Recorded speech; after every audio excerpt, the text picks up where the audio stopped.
اس کے علاوہ اب ہمیں supreme court practice and procedure act میں جو کچھ اور بھی تقاضے ہیں وہ بھی ہم پورے کرتے ہیں، اور کمیٹی تو تشکیل دی جاتی ہے۔ اب مجھے کبھی کبھی ہنسی آتی ہے کہ جو پرانے صحافی بھی ہیں، جب ان کو کچھ بات پسند نہیں آئے تو کہتے ہیں چیف جسٹس نے مقدمہ نہیں لگایا۔ چیف جسٹس مقدمہ نہیں لگا سکتی، اب کمیٹی لگاتی ہے، اور اگر اور شفافیت کے لیے ہم نے کمیٹی جو فیصلے کرتی ہے وہ بھی اب سپریم کورٹ پہ ویب سائٹ پہ آپ ان کو پڑھ سکتے ہیں کہ کیوں، کیسے اور کب یہ فیصلہ ہوا۔ ہر ایک کیس کا نہیں، جو اس کی کمیٹی کی میٹنگز ہیں وہ آپ کے سامنے ہیں، آپ ان کو خود پڑھ سکتے ہیں، آپ ان پہ خود تبصرہ کر سکتے ہیں، مگر تبصرے کیجئے حقیقت کی بنیاد پہ، مفروضوں پہ نہیں۔ آپ کی بھی ذمہ داری ہے کہ سچ بتائیے، سچ بولیے۔ اب یہ میں بحیثیت جج نہیں کہہ رہا ہوں، آپ اگر غور کریں اور سوچیں کیا آپ کی والدہ صاحبہ اور آپ کے والد صاحب آپ کو اس کے برعکس کچھ کہیں گے تو پھر کر دیجئے۔ تو یہ بھی شفافیت کی طرف ایک قدم ہے کہ کیسے مقدمے چل رہے ہیں اور کیسے مقدمے چلنا چاہیے ہیں۔ ابتدا میں نے جو ایک تو فل کورٹ میٹنگ کی، پھر یہ supreme court practice and procedure, full court meeting کے بعد فل کورٹ تشکیل دیا گیا۔ اگلا میرا جو اقدام تھا وہ جتنے ڈیپوٹیشنسٹ یہاں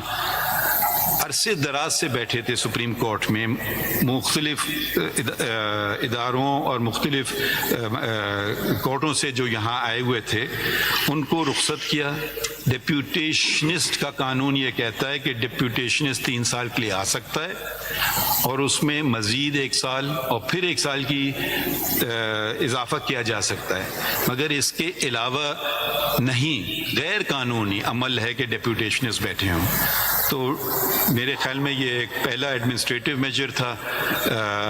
جو میں نے کیا کہ ڈیپوٹیشنز جتنے ان کے مدتیں پوری ہو گئیں وہ اب جائیں، کیونکہ یہ بھی ایک اچھا ہیلتھی انسٹیٹیوشن نہیں ہوتا ہے کہ جب اب مجھے بھی نہیں پتہ مقدمہ یہاں ہے، جو مقدمہ اگر رجسٹرار اور یا کوئی لوگ باہر سے آئے ہوئے ہیں اور جو ڈیپوٹیشن بیٹھے ہوئے عرصے دراز سے،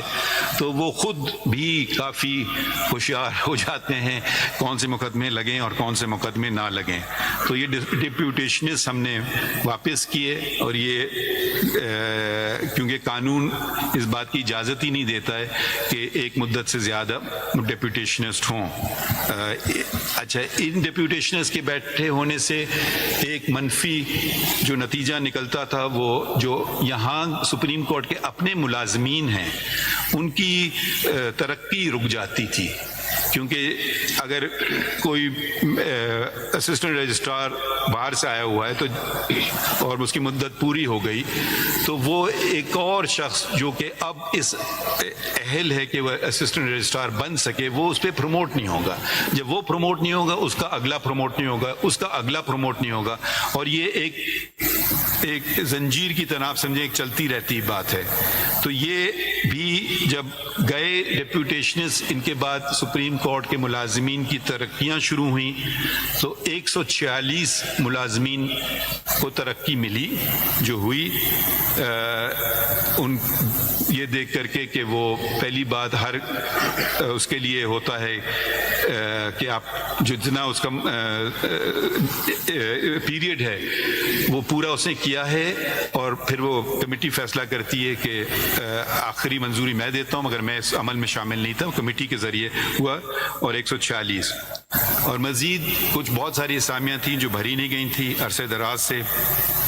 تو یہ ساری اسامیاں اشتہار دے کے شفافیت کی بیسس پہ اس میں اندراج کیا جاتا ہے کہ کیا اس شخص